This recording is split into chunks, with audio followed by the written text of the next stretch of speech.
Hello everyone, एक बार पुनः आपका स्वागत है आज की इस वीडियो में। देखिए, ये वाला जो हम वीडियो आपके लिए बनाया है, इसमें सबसे पहली बात मैं आपको बता दूं कि आपका जो 10th वालों का, ठीक है, साइंस का जो पेपर होने वाला है उसके हम महत्वपूर्ण क्वेश्चन कराने वाले हैं, ठीक है। और आपको पता होगा कि कई प्रकार के वायरल पेपर जो चल रहे हैं वो सब फेक हैं, क्योंकि इस बार कोई भी पेपर लीक नहीं होने वाला है, ठीक है। कि गवर्नमेंट ने जो आदेश दिया है बहुत ही स्ट्रिक्ट है एमपीबीएससी द्वारा, जो आपके लेकिन हम आपको बता दें कि जो इंपॉर्टेंट क्वेश्चन दिए जाते हैं यानी मॉडल पेपर जैसे बनाया जाता है, ठीक है, उन्हीं में से पेपर ये बनते हैं। तो वो चीज़ हम आपको करवाने वाले हैं। जैसे हमारे पास जो भी ये प्रश्न हैं ये एमपीबीएससी द्वारा आते हैं, ठीक है। इनके हम ऑब्जेक्ट आपको करवाएंगे, साथ ही क्वेश्चन आंसर भी आपको बताने वाले हैं। तो इनको अगर आप कर लेंगे तो ठीक है, लगभग पेपर अच्छा खासा बन जाएगा, ठीक है। तो उसी की तैयारी हम आपको करवाने वाले हैं। तो बाकी जो फेक पेपर चल रहे हैं उनके चक्करों में आप ना पड़ें कि कोई भी एक फेक पेपर आपने कर लिया, कोई बता रहा है कि ये रियल पेपर है, उसमें से मान लीजिए कुछ आ भी गया थोड़ा मोड़ा, लेकिन पास अपन नहीं हो पाएंगे तो दिक्कत हो जाएगी, ठीक है।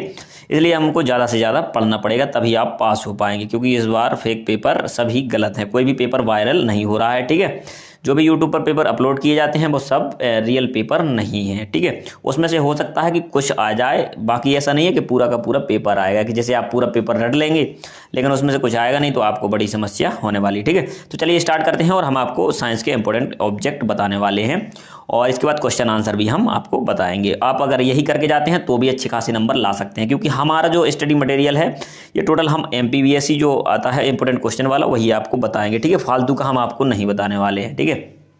चलिए तो स्टार्ट करते हैं। देखिए ऑब्जेक्ट, सबसे पहले आप निम्न में से कौन सा भौतिक परिवर्तन है, आपको ऑब्जेक्ट पढ़ के ही पता लग जाएगा कितने महत्वपूर्ण प्रश्न हैं।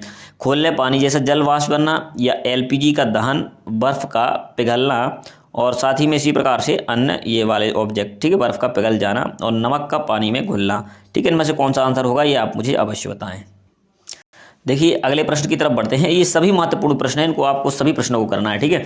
जल का विद्युत अपघटन एक अपघटन अभिक्रिया है, हाइड्रोजन एवं ऑक्सीजन के निकलने में मोल अनुपात होता है।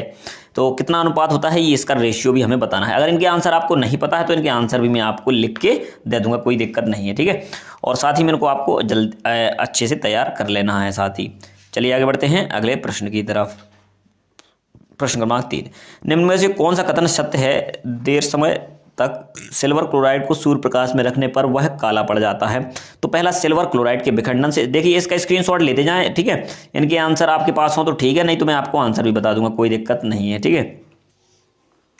बेरियम क्लोराइड अमोनियम सल्फेट से अभिक्रिया करके बेरियम सल्फेट एवं अमोनियम क्लोराइड बनाता है। निम्नलिखित में से कौन सा कथन अभिक्रिया के प्रकार को सही प्रकार प्रदर्शित करता है। तो विस्थापन, अवक्षेपण और इस प्रकार से अन्य जो इसके ऑब्जेक्ट हैं वो भी इसमें दिए गए हैं, ठीक है। तो चलिए हम इसके अन्य ऑब्जेक्ट भी बताते हैं। देखिए यहाँ पर है आपका, तीसरा है आपका संयोजन और चौथा है आपका वियोजन, ठीक है। क्वेश्चन नंबर 5 पे आ जाते हैं। निम्नलिखित में से कौन सी ऊष्माक्षेपी अभिक्रिया। प्रश्न पढ़ के ही आपको पता लग रहा होगा कि ये 3 स्टार वाले ऑब्जेक्ट हैं जितने भी है, इसी प्रकार के ऑब्जेक्ट आपके पेपर में पूछे जाते हैं। आप कोई भी पेपर उठा के देख लेंगे जो एनसीईआरटी बेस्ड है, ये सभी क्वेश्चन हमने एनसीईआरटी से लिए हैं, ठीक है। सभी एनसीईआरटी वाले क्वेश्चन हैं जो आपकी बुक में दिए गए हैं, हर चैप्टर से लिए गए हैं, ठीक है। तो उन्हीं में से आपके ऑब्जेक्ट आने वाले हैं। निम्नलिखित में से कौन सी ऊष्माक्षेपी अभिक्रिया है। तो जल की बिना बुझे चूने से अभ्रक, जल का वाष्पीकरण, कपूर के क्रिस्टलीय कलर का ऊर्ध्वपातन और शुष्क बर्फ का ऊर्ध्वपातन। इस प्रकार से इसका स्क्रीनशॉट आप लेते चलें, ठीक है। और जल्दी जल्दी से हम काफ़ी ऑब्जेक्ट इसके इसी वीडियो के अंदर करने वाले हैं। Fe2O3 2Al Al2O3 ऊपर दी गई अभिक्रिया किस प्रकार की है। तो इसमें 4 ऑब्जेक्ट दिए हैं, हमें इसमें बताना है, ठीक है। और इनका सॉल्यूशन के लिए मैं आपको बता दूं कि अगर इसका पूरा सॉल्यूशन आपको चाहिए तो हमारा जो दूसरा पेपर है वहां पर आपको मिल जाएगा। और साथ ही में हमारे उस चैनल को सब्सक्राइब कर लें, क्योंकि डिस्क्रिप्शन बॉक्स में आपको लिंक मिलने वाली है, ठीक है। तो वहां से आप इसको ज्वाइन कर लें। और जितने भी ऑब्जेक्ट कराएंगे तो गारंटी के साथ हम कह सकते हैं कि आप अगर इनको करके जाते हैं तो पेपर में आपको एक आध दो ही क्वेश्चन मिलेंगे जो इधर उधर से आएंगे, बाकी क्योंकि पेपर पूरा इसी से बनता है, ठीक है।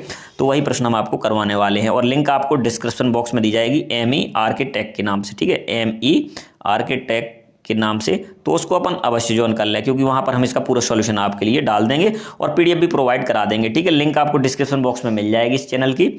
और साथ ही हमारा जो व्हाट्सएप ग्रुप है उसको भी आप ज्वाइन कर सकते हैं, और साथ ही टेलीग्राम चैनल को, क्योंकि वहां पर हम इनकी पीडीएफ भी प्रोवाइड करा सकते हैं, ठीक है। तो दूसरे वाले चैनल को आप जरूर सब्सक्राइब कर लें अगर आपको इनकी आंसर चाहिए, क्योंकि ये देखिए आपको पढ़ के ही पता लग रहा होगा। H2 का योग O2 का ह्रास कहलाता है। अपचयन है, उपचयन है, रेडॉक्स से संचरण, देखिए कितने प्यारे सभी ऑब्जेक्ट दिए गए हैं।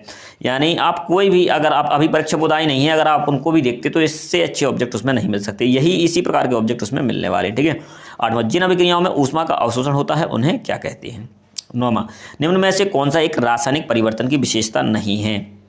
10वां, खाद्य पदार्थ का कार्बन डाइऑक्साइड और पानी में टूटना एक प्रकार की ऊष्माशोषी अभिक्रिया है, थर्मेट अभिक्रिया है, ठीक है।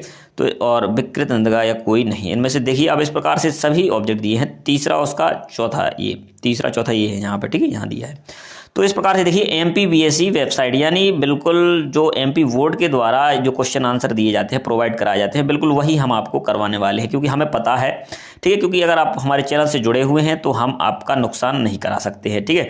अगर पेपर नहीं आया है तो नहीं आया है, ठीक है, हम सीधा आपको बता रहे हैं कि पेपर नहीं आया है। इस बार कोई भी यूट्यूब चैनल वाला रियल पेपर नहीं डाले हुए है, ठीक है, केवल वो एक मॉडल पेपर जैसे ही इंपॉर्टेंट क्वेश्चन डाल सकते हैं, और जो मॉडल पेपर जहाँ से पेपर बनता है वो क्वेश्चन हम आपको सारे प्रोवाइड कराने वाले हैं, ठीक है। तो आप हमारे व्हाट्सएप और टेलीग्राम को ज्वाइन कर लें, क्योंकि इसकी काफ़ी बड़ी PDF है जिसमें काफ़ी ऑब्जेक्ट दिए गए हैं। अगर आप एक बार उनको देख के जाते हैं, ठीक है, आपके लिए आज का समय है और कल का भी गैप है, ठीक है, परसों आपका क्योंकि पेपर होने वाला है, तो यानी कल का भी दिन है, तो आप सारे ऑब्जेक्ट को एक बार देख के अवश्य जाएं, क्योंकि इसी प्रकार के ऑब्जेक्ट आपके उसमें भी आने वाले हैं, ठीक है। 12वां, निम्नलिखित में से कौन सी एक रासायनिक अभिक्रिया नहीं है। तो इस प्रकार से देखिए बिल्कुल ये सिलेक्टेड क्वेश्चन है, वसा युक्त खाद्य पदार्थ विक्रांतिक हो जाते हैं, 4 ऑप्शन इसमें दिए हैं, किस प्रकार का होगा, ठीक है, ये हमें बताना है। चलिए आगे बढ़ते हैं अगले प्रश्न की तरफ। कौन सी धातु ठंडे जल के साथ तेजी से अभिक्रिया करती है। ऑक्सीकरण वह प्रक्रम है जिसमें, इसके बाद हमें अगले प्रश्न की तरफ बढ़ना है।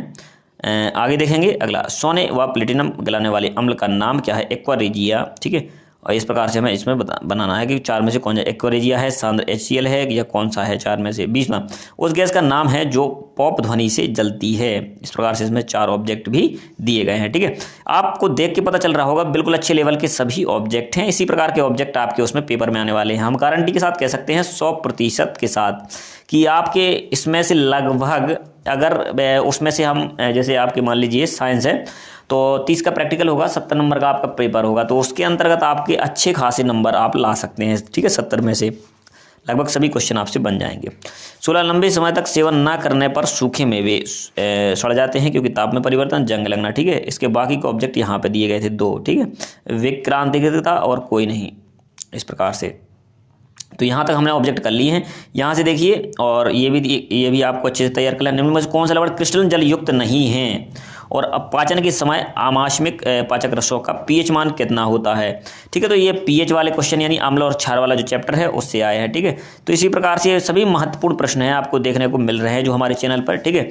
बाकी अन्य किसी चैनल पर आपको इस प्रकार से नहीं बताया जाएगा, ये भी मैं गारंटी ले रहा हूँ, क्योंकि सभी लोग फेक पेपर डाल रहे हैं बस व्यूज के चक्कर में, ज़्यादा व्यूज मिल जाए इसके चक्कर में इस प्रकार के इंपॉर्टेंट क्वेश्चन ज़्यादा से ज़्यादा आपको नहीं बता रहे हैं, ठीक है।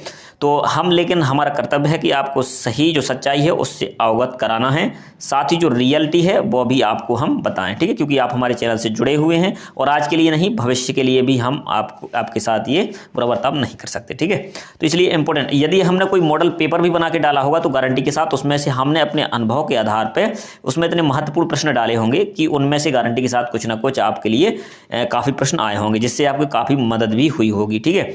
तो निम्न में से कौन सोने के विलय करने के लिए प्रयुक्त होता है। तो हाइड्रोक्लोरिक, सल्फ्यूरिक, नाइट्रिक अम्लराज, ठीक है, प्रबल अम्ल, दुर्बल, प्रबल अम्ल, इस प्रकार से ऑब्जेक्ट दिए गए हैं, ठीक है। तो वीडियो काफ़ी लंबा हो रहा है, नहीं तो मैं इसके सारे ऑब्जेक्ट एक वीडियो में करवा देता, ठीक है। यहाँ तक मैंने करवा दी है। देखिए इस प्रकार से काफ़ी ऑब्जेक्ट है हमारे पास, बहुत सारे ऑब्जेक्ट है, तो कोई आप टेंशन ना लें, सभी ऑब्जेक्ट को हम बढ़िया तरीके से आपको करवाने वाले हैं, ठीक है। देखिए सभी महत्वपूर्ण है। चींटी के डंक में कौन सा अम्ल उपस्थित रहता है, देखिए कितने महत्वपूर्ण है। आपको सोडियम हाइड्रोजन कार्बोनेट का सामान्य नाम क्या है, इसी प्रकार के ऑब्जेक्ट आपके इसमें पूछे जाने हैं, ठीक है।